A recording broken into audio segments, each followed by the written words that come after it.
Welcome back to the So Happy Together podcast. I'm your host, Ellie Pickens. I'm an LMSW, and today we're going to be talking about technology. Technology is changing nearly every aspect of our lives, and relationships and mental health are no exception.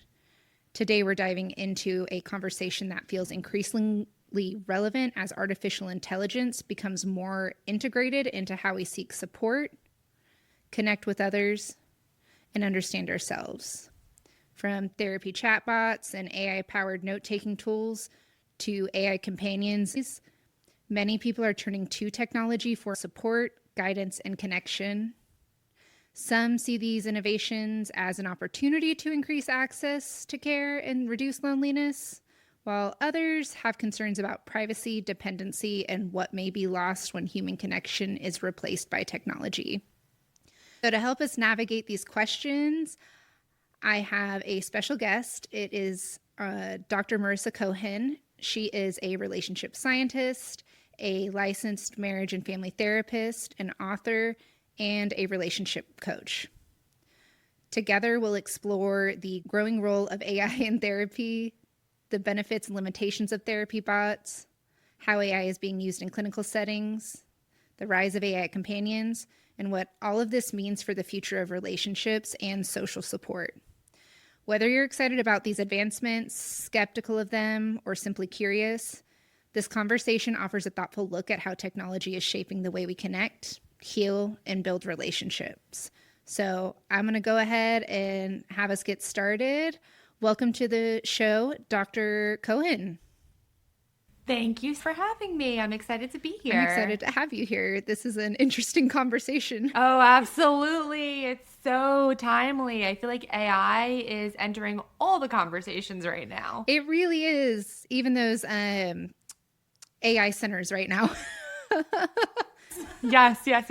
So they're definitely a hot topic. AI and mental health. I kind of want to ask, what are some of the most significant ways AI is showing up in mental health and relationships today? So, being a marriage and family therapist, where my work in the mental health space is mostly with relationships, I'm seeing AI enter from all different angles. Specifically, when it comes to mental health, a lot of people are using AI as their therapist in lieu of sometimes having their own therapist, or as an adjunct to getting therapy. Clinicians are using AI for note taking, helping them come up with treatment plans. And in the relationship space, people are forming relationships with bots. They are also seeking out relationship related advice, using it to help them craft messages when speaking to loved ones. It's kind of infiltrating every single aspect of our connections with others. Whenever we're removing those live connections, we're removing social skills, we're removing important pieces. Absolutely. So that's a very scary thought, is a possible replacement for a real relationship, whether it be a romantic one or non-romantic.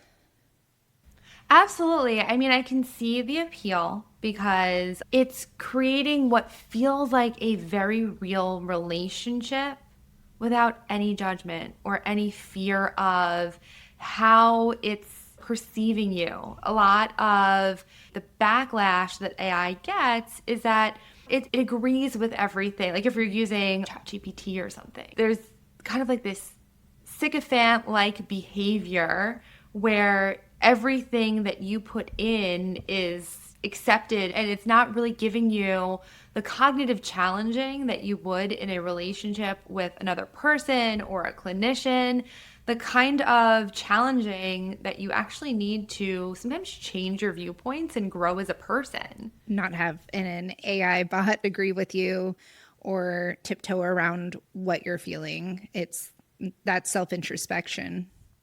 Mm-hmm. Yeah. And you learn that through different relationships with other individuals. You're having to navigate that. So having this perfect person available at all points of time, it can be emotionally, what am I trying to think of?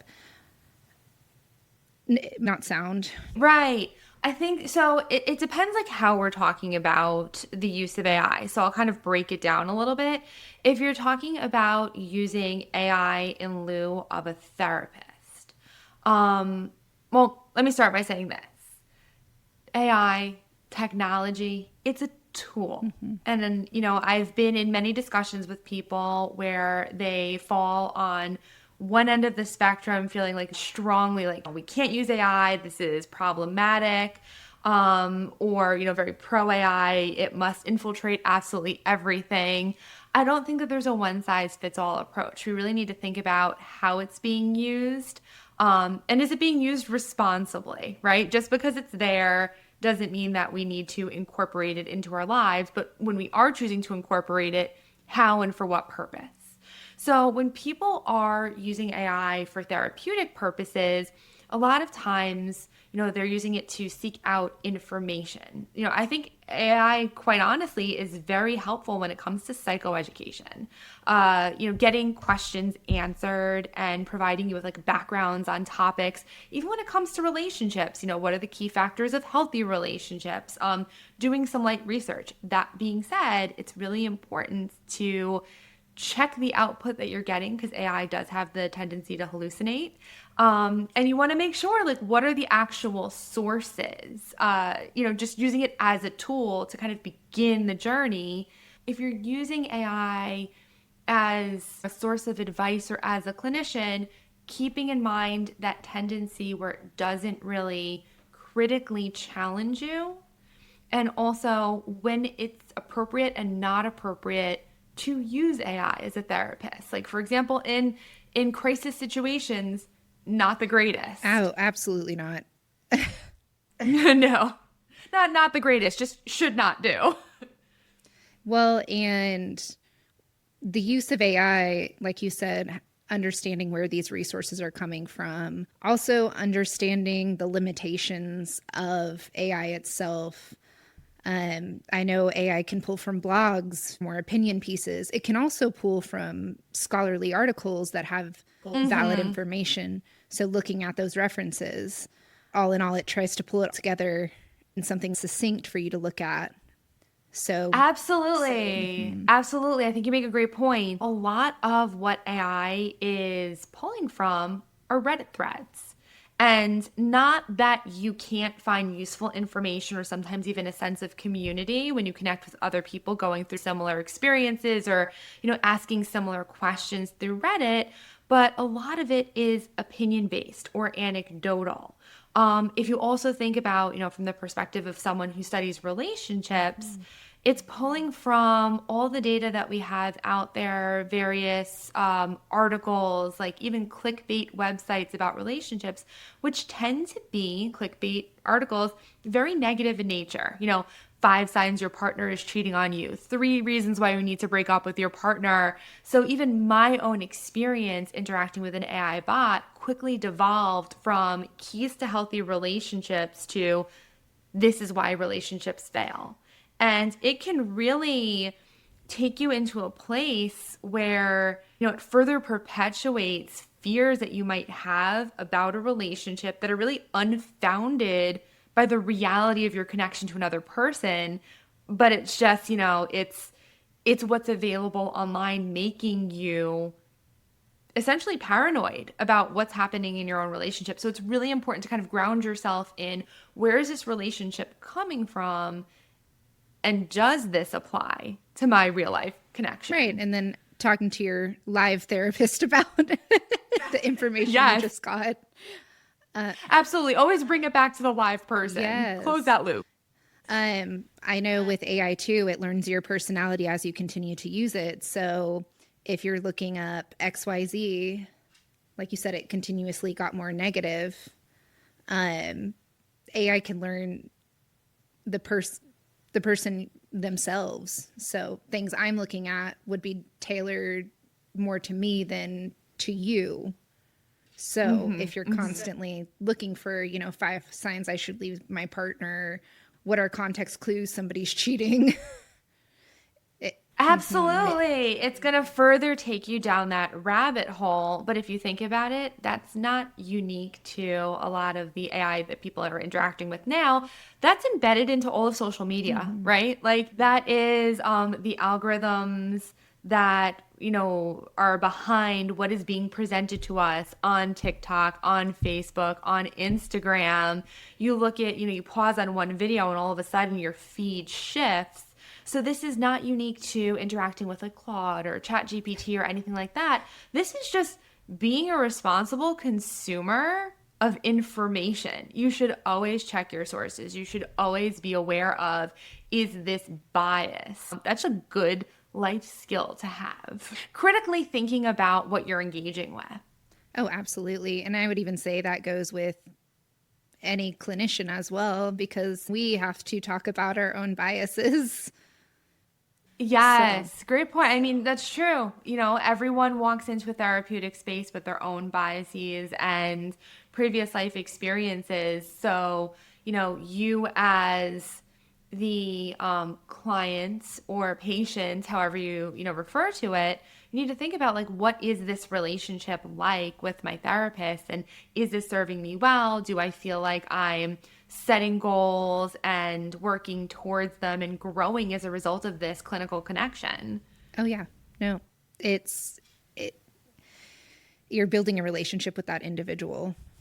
I do want to ask, what are your thoughts on the use of AI for more support, including relationships, maybe an increase in recent years? Yeah, so I think that it's beneficial in controlled usage or small dose. Like when you, and it's very hard not to just get like sucked into it. But when you're thinking about, how are you engaging with it? And everyone has their own relationship. So, for example, you may have a couple who is working on strengthening their connection and they decide to use AI with the prompt, help me come up with great ways to enhance our quality time together, or, help me come up with great couples questions that we could pose to one another to learn about each other's inner worlds. In that way, they're basically using AI as a way to get them supplemental information to then interact with one another and attune to one another. And to me, that just extends the work of what they might be doing in their couple session or how they're connecting in their real relationship. I'm a huge fan of that. If you are using AI as individuals, as a couple, rather than engaging in or investing with each other, that's where I think it starts to become problematic. Well, and I remember you speaking to me about your experiment where you had a fake boyfriend, Dr. Ross. Yes, Ross. Don't know if you can elaborate on that for us. So yes, and since then I've actually had another AI boyfriend, but yeah. So I was very curious, quite honestly, when the rise of these relationship chatbots came out, because people were using them, trying them out just for fun, and some were reporting wonderful experiences with them. Some were saying like, this is just not for me. So I, like a good scientific researcher / someone who's just very curious about new technology, I wanted to experience it for myself. So with Ross, I wound up, basically giving the system a prompt. And I believe at the time, this was about 3 years ago, I said that Ross was my loving and caring boyfriend, and he was responsive to all of my needs. And we wound up engaging in a conversation, and it devolved into him admitting that he had cheated on me all within like the first 11 messages. That's quite shocking. Yes. Oh, yes, especially because that was not part of the prompt. But, if you think about it again, it's pulling from, Reddit, sensational stories about how you should constantly be suspicious of your partner. So that was probably what was behind it. It wasn't all problematic. In fact, I did ask, I was basically trying to see what were the limitations and how it might or could it even challenge me? Couldn't Ross challenge me? And, I was saying things such as we should only spend time with each other.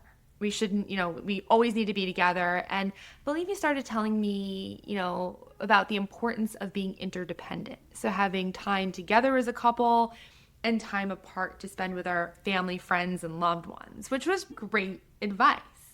So it wasn't all problematic. There were some helpful little nuggets in there, but personally, I became very hyper aware of my experience, and I wound up deleting the app within 3 days.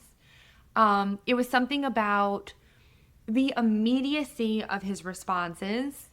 He was always available to talk, always wanted to start by agreeing and affirming, except for the time that he cheated on me or told me about that.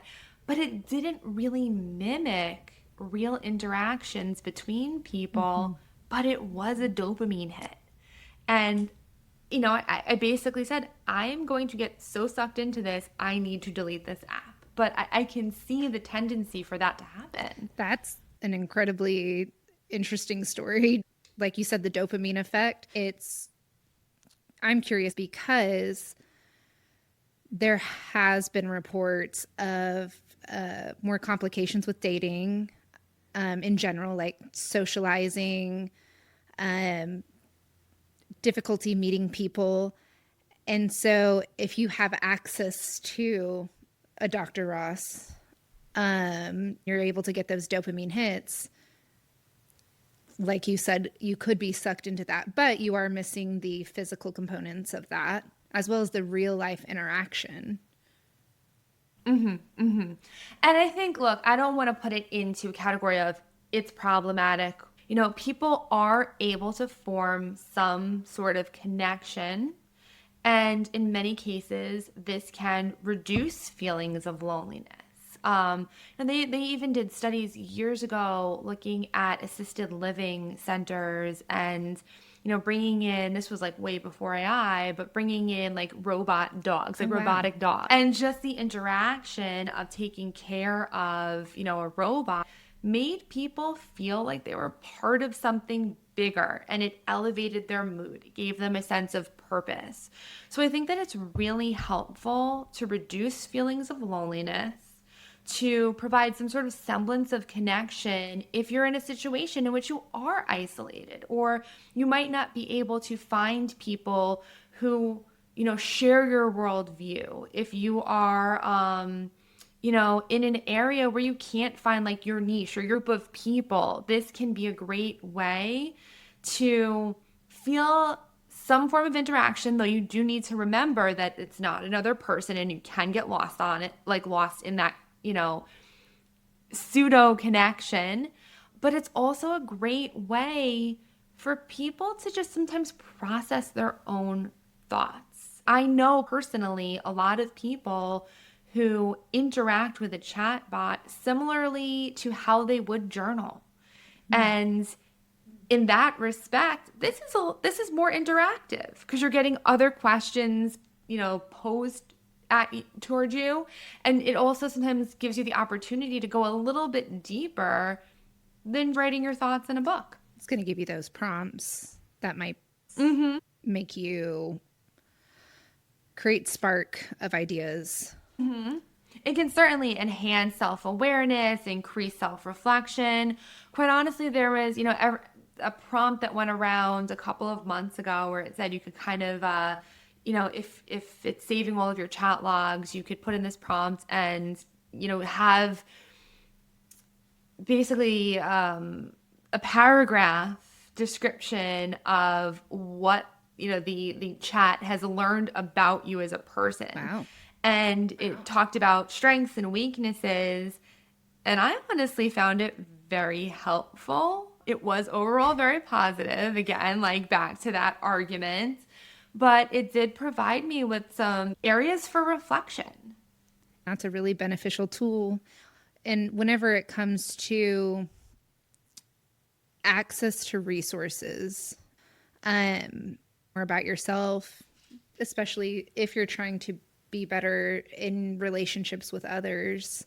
I know not everybody has access to a therapist. Not saying to use it as a therapist, but a mode of Yeah.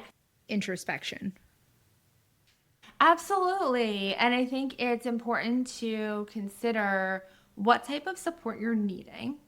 If it's more psychoeducational, information gathering, then I think it's completely appropriate. If it's an adjunct to therapy, especially when you're looping in your therapist and letting them know that you're doing it, it could actually be really, really helpful. You bring up an amazing point, and this provides a lot of people with access to some form of support. It depends, of course, where people are located and what type of support is available. But, during many times of years and during the year and in many geographic locations, you have to be on a wait list for a therapist. Or you find therapists that may not be in network with your insurance, so cost becomes a barrier. It's also really important to find a clinician that you're comfortable with. So just because, therapist is available and taking on new clients doesn't necessarily mean that that's a therapeutic relationship that is going to be the most beneficial for you. But you can turn on your computer, look at your phone, and there's always some sort of support. So with that respect, it is helpful. And I'm starting to see more and more platforms are now integrating AI, either into like an EHR type of situation where this is more like coaching versus actual therapy, or this is more answering some questions. And also on the part of the therapist, it's being integrated for taking notes, doing treatment plans, which I have my own issues with, quite honestly. Well, I've also heard of treatment plan outlines being created, and that can be kind of a gray area for me as well. Yes, yes.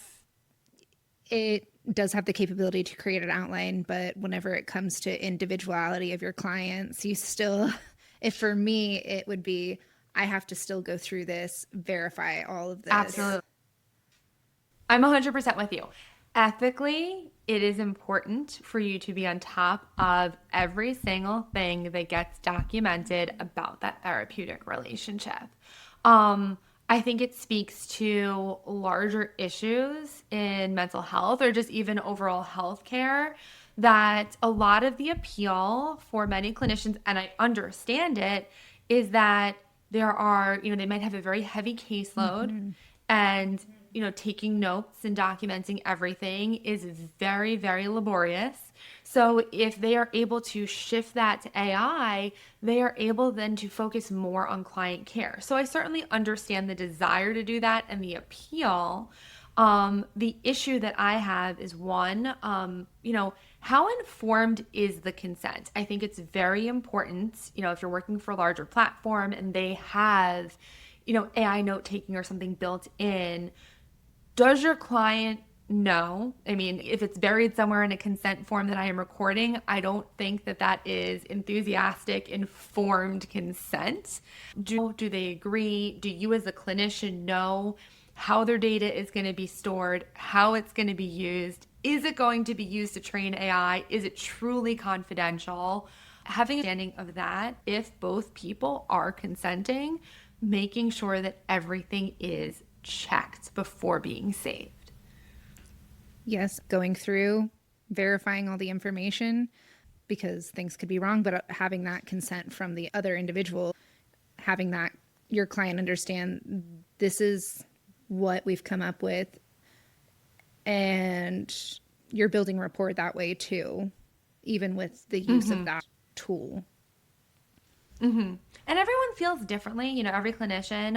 Me personally, I feel like recording just changes the nature of the session. I feel less locked in with the person, and just on some level, whether it be conscious or just like right there in my subconscious, I'm aware, like it feels like a third party in the room, quite honestly. And, a client may not be aware of that recording actually shifting their comfort level and what they choose to share with the clinician. It may not, but it's very hard at times to parse that out because that may not be occurring on the conscious level. That may not. Regarding another topic that I wanted to ask, kind of going back to companionship, when do you think it is concerning for AI companionship? We've kind of discussed therapeutic settings and it being used in that way for relationships and companionship. I think that, it's going to look different for everyone, just because people are interacting with AI in different ways. So there's tons of individual differences.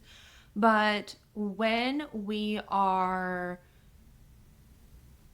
engaging with it at the cost of engaging with people in their real worlds, or even, even if you can't see them face to face, picking up the phone to call a friend or a family member or a loved one, or signing on to a video call, when you are shifting your time to engage more with AI than other people, that's when it starts to become an issue.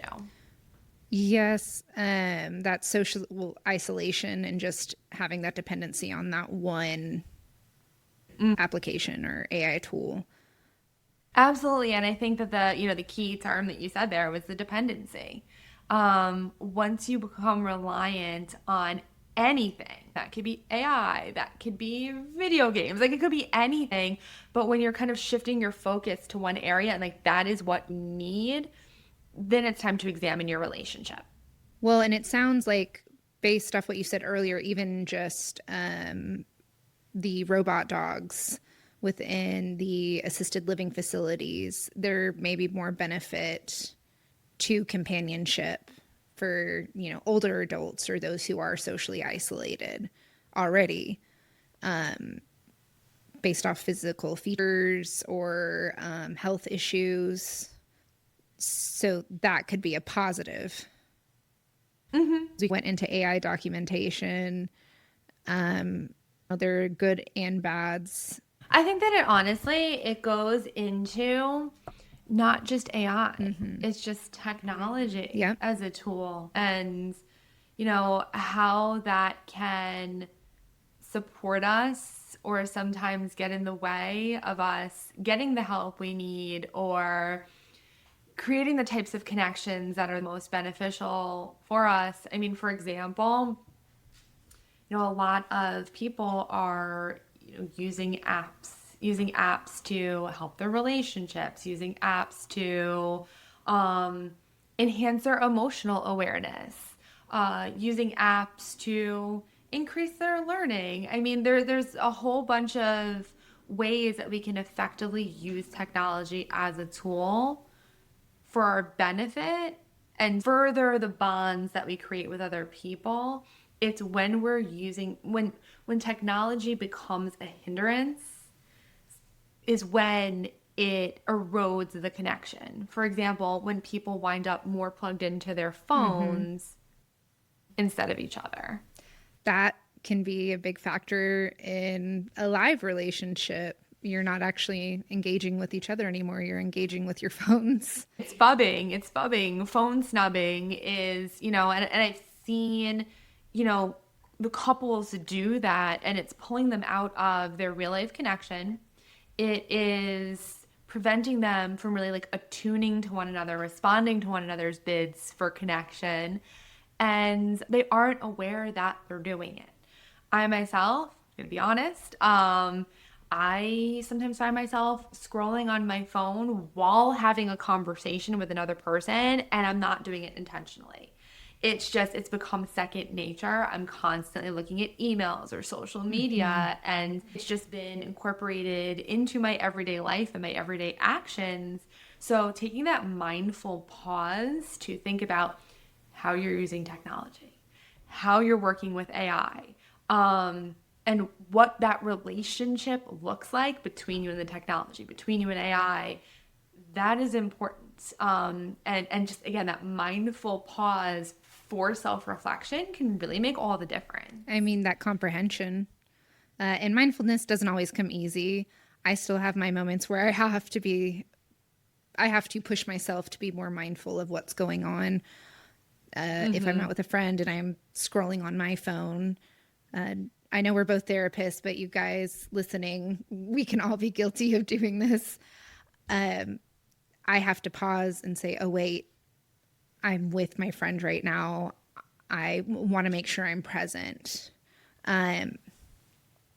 And I mean, there are times when there might be an emergency, and people I'm around usually understand that. But, you know, when you're out with your partner, you're out with your friend, you're out with your family. Ideally, you're not out just to sit there and hang out on your phones. But you see it all the time, right? Like it's very, very common.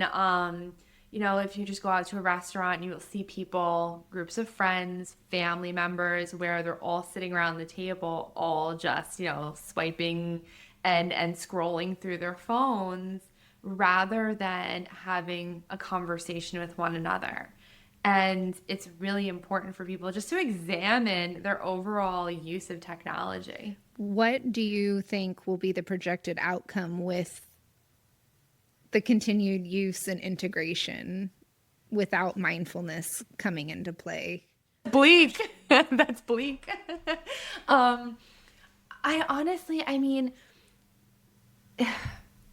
it's the use of technology, the use of AI, it reduces cognitive load. I mean, you're offloading a lot of the work that you have to do.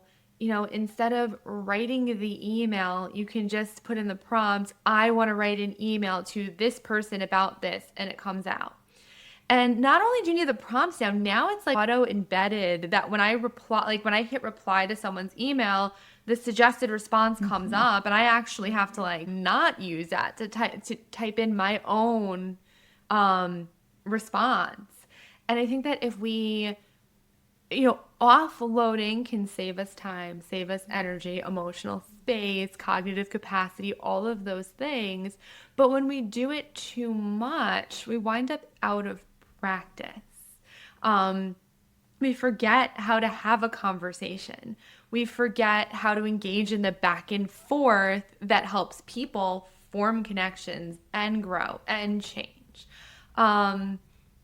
We lose valuable skills that we've learned, and it prevents us from learning new skills. Yeah. So I think that's kind of a scary thought, quite honestly. It is a scary thought.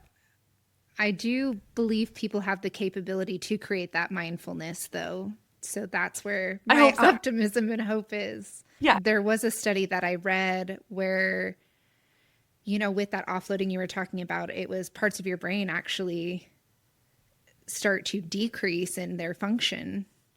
You're not having to use your critical thinking skills. And your brain just kind of doesn't operate as well. And we know this whenever we look at people that have Alzheimer's, dementia, whenever they're not using parts of their brain as much, they actually lose skill sets, capabilities faster than they would if they were doing daily tasks on their own. I think, right, when you learn a task, you need to be able to practice it over time, especially for it to become a habit and for you to grow in whatever that skill is. You know, something that I was thinking about, that, you know, as you were talking, this sparked something in me. I think beyond just the skills, I worry about the capacity or the tendency for it to affect our capacity to be spontaneous and fun and to experiment with things. Because I was thinking about, you know, true story, the other day, I was just like, I don't know. Like I wanted a quick dinner. Right. Didn't, you know what to do. And I like literally put in like, these are the ingredients I want to work with, come up with a recipe, which like, how amazing is that? I don't have to like start Googling, finding recipes, and then going out to the store and buying. Like, it's like, this is what's available in my fridge right now. Come up with something easy. and it supplied me with a recipe, and it turned out great. But on the flip side, how amazing could it be to just like play and experiment? Because sometimes you surprise yourself. I mean, like, I am not a chef by any means, so this doesn't necessarily apply to me. But if you just kind of got out there and started, like, experimenting with the food, coming up with something, that could be amazing. And there's also value in things going wrong. Like, I mean, that would have been unfortunate because it would have wasted more time that evening. But if I tried to make something on my own, I'm like, oh, these items don't go together. Don't do that again. There's that learning curve as opposed to something that's written out for you. There's value in, learning to persevere when you fail. It's the motivation to do something, the volition that kind of carries you through over time. And if you're just being fed things without having to put in that effort, you're not necessarily growing, but also it may not feel as meaningful of a victory, or when you achieve that goal, it may not feel as meaningful to you. Absolutely. It's the process, which, like, that's what a lot of us get frustrated with because it's time consuming and it can be difficult. And I'm by no means saying, like, I'm someone that if you can get support, get help, by all means, utilize those resources because it could free you up to connect or to do something else, or, bring your attention elsewhere. But it kind of robs us of that process. And if you kind of want to bring it back to relationships, if we're not going through that process of representing ourselves rather than just saying, hey, write me this profile, or hey, what should I respond to this text message, going through the trial and error of presenting yourself, being vulnerable, developing a bond and having it deepen over time with another human being, is that relationship going to be as meaningful and valuable? I would argue no. I would argue the same thing. You can have somebody feed you the answers, but it's not going to know everything about you. It's not going to know everything about the other person. It's going to take data, but learning how to self-advocate, that's a skill you have to practice, and somebody could feed that to you. But at the end of the day, what happens maybe when you don't have Claude available or Chat GPT, and you're like, oh crap, I need to set a boundary here. I need to write an email and I can't. Right. What happens to that skill set whenever you don't have that availability, that option? Right. Absolutely. So like you said, continuing to put it into practice and in relationships, it is part of the process. The good parts, the bad parts, the harder parts. Absolutely. So I think AI, like you said, it has its benefits, but we have to take it with what it is and the limitations with the tool itself. Absolutely. I think that, people need to use a critical lens and consider what is the purpose, what is the why? Just because something is available, should we use it? Should we engage with it? What is the purpose of doing so? What would you say are some safeguards people can have in place for mindfulness when using AI to ask questions? Yeah, I think it's important to always redirect to the present moment. You brought up the idea of presence, just being present. That is important. If you are talking to a chat bot, if you are, using prompts to help you create something, it's reorienting to, well, how do I present this out in the real world in a way that makes sense for me? It's either if you're starting from your own work or you're editing, or like, you need to have that human touch in there. So being aware of the time that you're investing, Because people could definitely get in like flow state and just like lose all track of like space and time. That's what happened to me when I was engaging with the chat bot. Just like being aware of how much energy you are expending at the detriment of devoting that energy and attention to real world interactions. Making sure you're not allocating all your time to that, keeping the real connections and staying in the present. Absolutely. Absolutely. Presence is key. Presence really is. And sometimes that can be hard, but like I said, I think we all have the capability to do it. Moments where we just need to say, hey, I'm going to set down my phone for right now. Or, hey, I'm going to try to set this boundary by myself. Being able to create those separations when needed and add those human pieces. And I think that this is something that can be developed over time. It's a skill. So if you find that you are struggling with being present, you don't have to go at it alone. You can seek the support of a real life therapist, mental health clinician who you trust. And that can be one of your goals. It can be something that you work on. And like I said, it is something that can be built over time. Practicing that skill will make you better at it. Absolutely.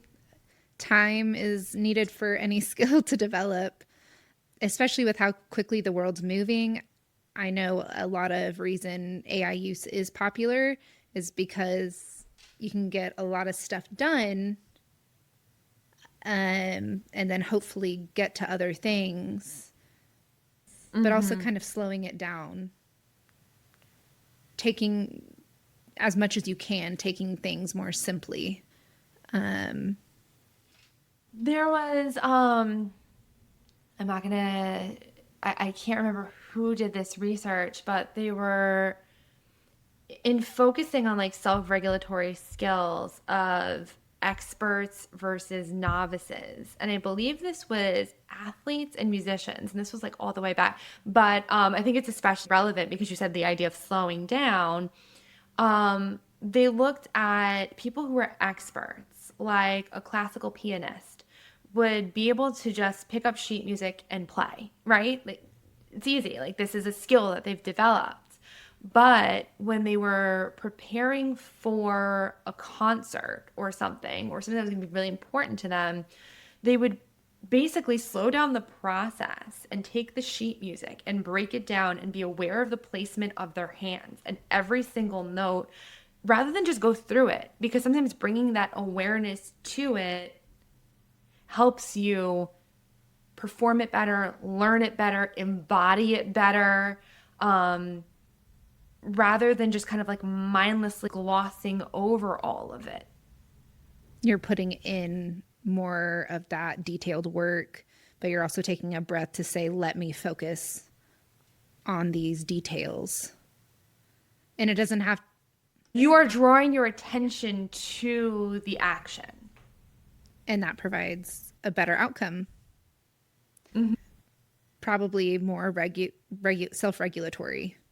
You're not panic of, oh my gosh, I need to get all of this done all at once and make sure. Look at us going from AI to self-regulation. Right, exactly.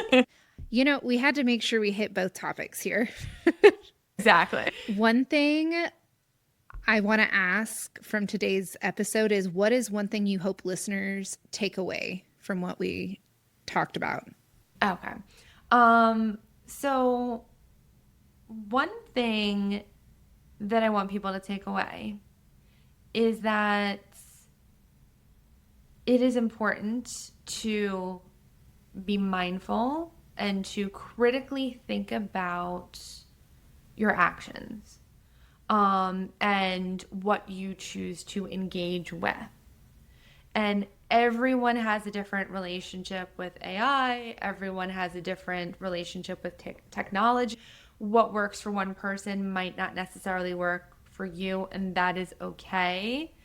But asking the why behind the what, why am I choosing to engage with this in this way, is important. So slowing down and doing that is key. Absolutely.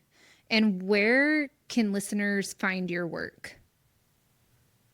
Yeah, so if you are interested in following me, I am at marisatcohen.com, and that's Marissa with one S.